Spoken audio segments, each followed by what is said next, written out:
You got what you wanted, or at least part of it. The job, the title, the applause, the recognition. And for a moment, it felt like winning. But then the silence came. The now what? And the part of you that thought meaning would arrive with success started to unravel. Because meaning doesn't come from getting there. It comes from who you are when there's no applause, no finish line, no reward. Just you, your breath, and your next quiet decision. That's the trap. You climb, thinking the view will silence the ache. You grind, thinking achievement will fill the hole.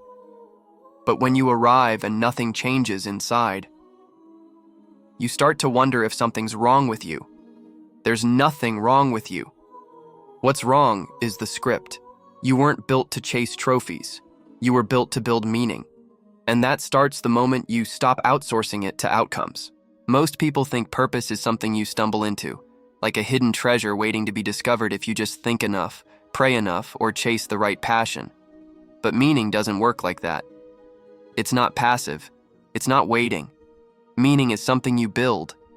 It's born from what you consistently give yourself to, from what you choose to endure for a reason bigger than your comfort. You create it every time you show up for something that still matters when it's hard. And the reason most people feel empty isn't because their life has no meaning, it's because they haven't committed to building any. That tiredness in your chest, that dull ache behind your eyes, it's not just burnout, it's the weight of misalignment. When your energy is going into things that don't speak to who you are, when your days are filled with noise but no depth, it grinds your spirit down. You wake up exhausted not because you've done too much, but because you've done too little that actually matters. And what matters isn't always what's impressive. Sometimes it's silent, sometimes it's slow, but it pulls you forward in a way that dopamine, deadlines, and digital applause never will. The world will keep offering you distractions, more content, more noise, more ways to avoid the discomfort of sitting still with your own existence. But here's the truth no one wants to hear. Meaning isn't found in comfort. It's found in sacrifice, in showing up for something again and again, even when no one's watching, even when there's no guarantee of reward. The work that breaks you and rebuilds you. The people you choose to love even when it's hard. The vision you protect when doubt screams louder than hope. That's where meaning starts, where your suffering stops being random and starts becoming sacred. Happiness is fleeting. It's a chemical reaction, a moment, a spark.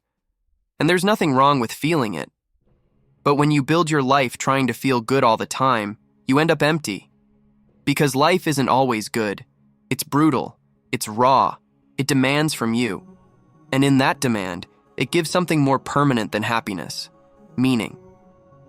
When you take responsibility for who you are becoming, for your impact, your values, your energy, you stop needing everything to be perfect.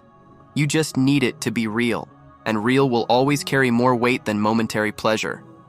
You've been trained to value quantity over quality, numbers over depth, applause over alignment. So it makes sense that even when you achieve more, it doesn't feel like more, because the metrics are broken.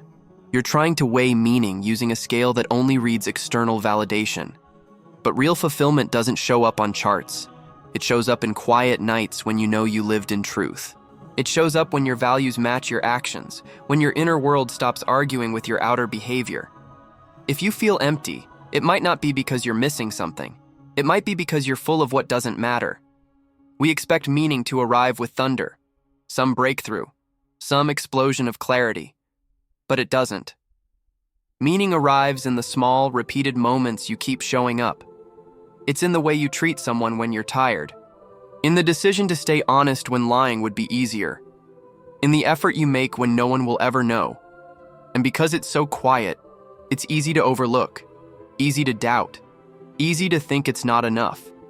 But those small moments, stacked day after day, become the deepest form of significance you'll ever build. Because they aren't about being seen, they're about being true. There's a reason the silence feels heavy, a reason everything feels flat. You've spent so long avoiding discomfort, scrolling, escaping, distracting, that you've numbed not just your pain, but your passion too. You can't selectively numb. When you shut down fear, you shut down vitality. When you avoid pain, you block access to depth. Meaning doesn't come from avoiding the dark. It comes from walking through it with your eyes open and your heart engaged. So if everything feels dull, maybe the problem isn't what's missing. Maybe it's that you're not in it.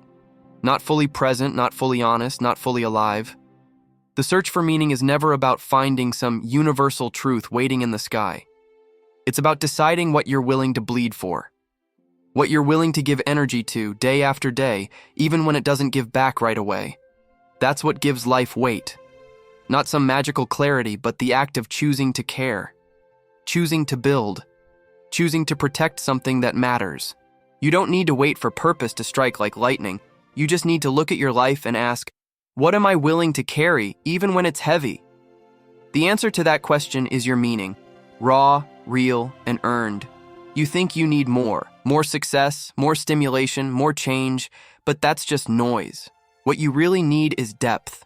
To feel like what you're doing actually matters. Not to the algorithm, not to the crowd, but to your soul. And that depth doesn't come from expanding your world. It comes from entering it fully. From doing one thing like it's the most sacred act on earth. From listening. From feeling what's actually here instead of reaching for what isn't. A deeper life isn't louder. It's heavier. And when you start to live that way, even the smallest moment can feel like home. You won't find purpose in grand events if you can't feel it in your breath. In a simple conversation.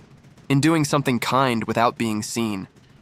The world has convinced you that meaning has to be huge, impressive, shareable. But the truth is, the most meaningful moments often go unnoticed by everyone but you. And that's the test. Can you still live them fully? Can you find beauty in the repetition? Can you feel peace in the act of simply being here, doing this one thing right now with all your heart? You've tried to analyze your way into purpose. You've asked the big questions. You've read the books, and still, the ache remains. That's because meaning doesn't live in your head.